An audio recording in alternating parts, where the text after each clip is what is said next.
All right, so what are supply and demand zones? Supply and demand zones are periods of price action that come before explosive price moves. These zones are going to be used to highlight turning points where the buyers and sellers place their orders. So the zones are also going to indicate where you have the best probability to buy or sell. So if we're in a bullish market and we have a turning point that changed bias, we are selling when price gets into our supply zone. And why is this our supply zone?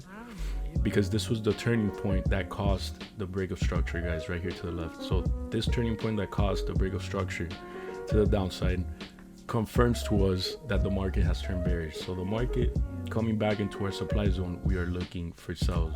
The same goes for a bearish market. If we have a turning point that changed the bias, we are buying when price gets into our demand zone. And why is this our demand? Same thing, because this was the turning point right here that caused that break of structure to the upside, confirming to us that the market has turned bearish. So the moment price goes back into our demand zone, we are looking for buys to go long.